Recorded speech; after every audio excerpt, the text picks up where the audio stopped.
It's really a pleasure for me to be able to talk to you about Ben Graham. I've had some lucky days in my life, but one of the luckiest was in 1949 when I was 19 years old in Lincoln, Nebraska, and I picked up a copy of The Intelligent Investor.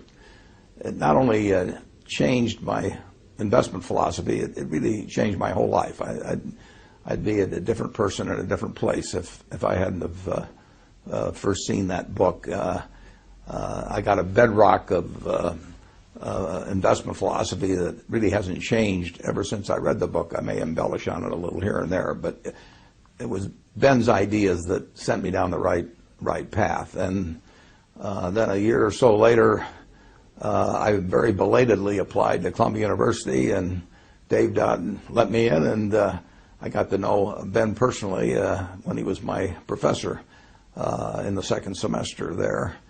And when I finished up, of course, I said I'd go to work for him for nothing, and he said I was overpriced, and he probably was right. But a few years later, I got a letter from him, and he said, next time you're in New York, I'd like to talk to you. And I made a point of being there about 24 hours later, and he offered me a job.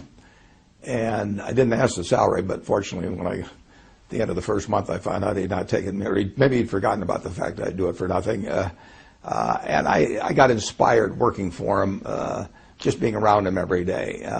And then we developed this friendship, which lasted until he died about 25 years later. So I really had a quarter of a century of experience with a marvelous man. And you all know about his mind and his ideas and the influence they've had on the profession of security analysis, the influence they probably had on you and your own portfolios, and certainly me. But the human side was just as impressive. He was a generous man. When my first son was born, shortly after I went back to take the job in December of 1954, my son was born, and I gave him the middle name of Graham. I named him after my dad, Howard, and then after Ben Graham with the middle name of Graham. And Ben came over to our apartment in White Plains and gave me a camera and a movie projector. It was a lot different doing that sort of thing in those days. And so I could record what was happening with Howard Graham Buffett from virtually the moment he was born. A little later, I think my wife had said something to him about my lack of dancing ability or something, which was well justified. And Ben gave me a certificate for some free lessons at the Arthur Murray Dance Studio in White Plains. That may have been the worst investment he ever made. It was he did not get his money's worth when he did that.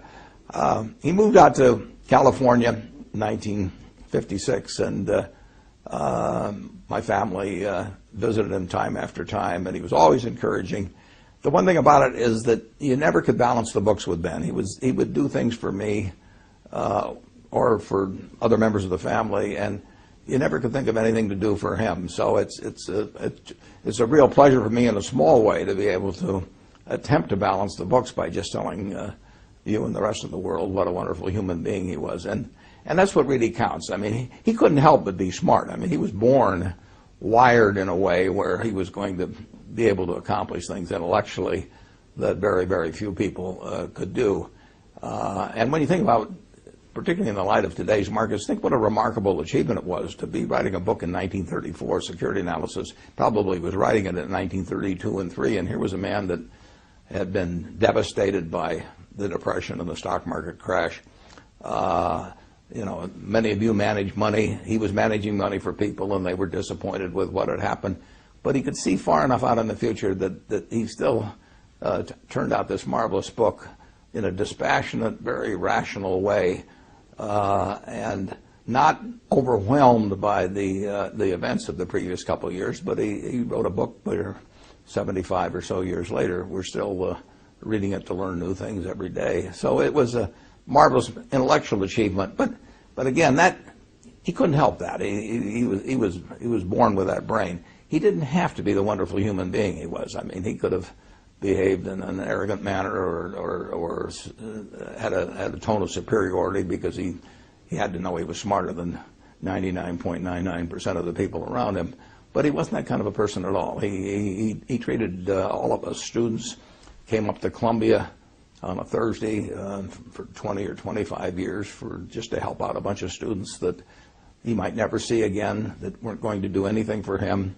He was sharing knowledge that, in effect, was going to make them competitors. I bought some of the same stocks that Graham Newman was buying, his investment company, later on. I didn't buy them in very big quantities because they didn't have that kind of money. But he was creating competitors. It didn't bother him. He used current examples.